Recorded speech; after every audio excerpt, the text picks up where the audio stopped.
पश्चिम बंगाल में जैसे जैसे चुनावी माहौल गर्माता है, वैसे वैसे राज्य की राजनीतिक और सामाजिक फिजा में भी बदलाव साफ महसूस होने लगता है। हाल ही में आसनसोल में एक प्राचीन हनुमान मंदिर में कथित तोड़फोड़ की घटना ने एक बार फिर राज्य की राजनीति को धार्मिक ध्रुवीकरण के केंद्र में खड़ा कर दिया है। नमस्कार, आप देख रहे हैं सी न्यूज़ भारत और मैं हूं ऋषभ सक्सेना।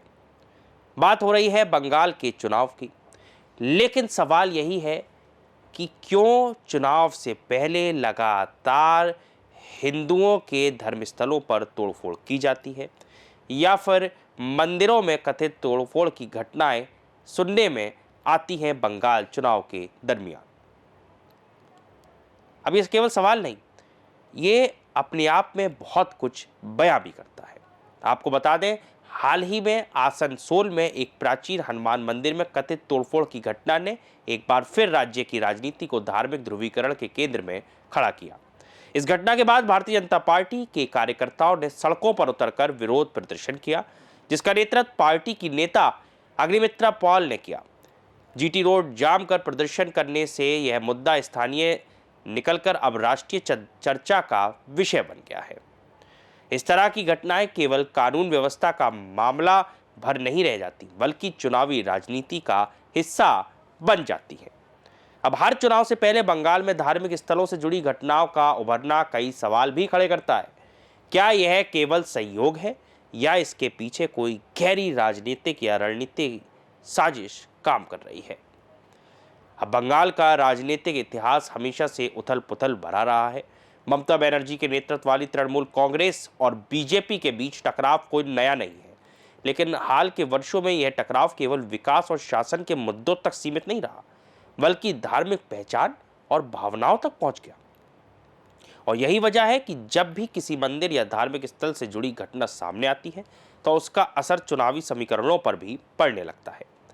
आसनसोल की घटना को लेकर भारतीय जनता पार्टी ने राज्य सरकार पर गंभीर आरोप लगाए हैं। पार्टी का कहना है कि राज्य में हिंदू समुदाय की आस्था के साथ खिलवाड़ क्यों किया जा रहा है और प्रशासन मूकदर्शक बना हुआ क्यों खड़ा है। वहीं दूसरी ओर टीएमसी का कहना है कि विपक्ष इन घटनाओं को बड़ा चढ़ाकर पेश कर रहा है ताकि चुनाव में ध्रुवीकरण किया जा सके। लेकिन सवाल यह है कि आखिर सच्चाई क्या है? क्या वास्तव में बंगाल में हिंदू समुदाय के खिलाफ घटनाएं बढ़ रही हैं, या फिर यह एक राजनीतिक नैरेटिव है जिसे चुनाव के समय ज्यादा उभारा जाता है? आपकी क्या इस पर राय है? हमें कमेंट बॉक्स में लिखकर जरूर बताएं। लेकिन वहीं अगर विश्लेषकों की माने तो बंगाल में चुनाव हमेशा से हाई वोल्टेज रहा है। यहाँ की राजनीति में भावनात्मक मुद्दों का इस्तेमाल नया नहीं है। पहले जहाँ वर्ग और विचारधारा की राजनीति होती थी, वहीं अब पहचान की राजनीति ने उसकी जगह ले ली है। ऐसे में किसी भी धार्मिक घटना का राजनीतिक रंग लेना लगभग तय होता है। वहीं हनुमान मंदिर की घटना के बाद जिस तरह सड़कों पर प्रदर्शन हुआ, वह यह दिखाता है कि राजनीतिक दल इस मुद्दे को कितना गंभीरता से ले रहे हैं। लेकिन इससे एक बड़ा सवाल भी उठता है कि आम जनता के मुद्दे जैसे रोजगार, शिक्षा और स्वास्थ्य, इन सब के बीच कहीं पीछे छूटते जा रहे हैं। बंगाल में हिंदू समाज के साथ हो रही घटनाओं पर चर्चा करना जरूरी है, लेकिन इसे संतुलित नजरिए से देखना भी उतना ही जरूरी है। हर घटना की निष्पक्ष जांच होनी चाहिए और दोषियों के खिलाफ सख्त कार्रवाई होनी चाहिए, चाहे वह किसी भी समुदाय से क्यों ना हो। लेकिन साथ ही यह भी ध्यान रखना होगा कि किसी एक घटना के आधार पर पूरे राज्य या समुदाय को कटघरे में खड़ा करना उचित नहीं है।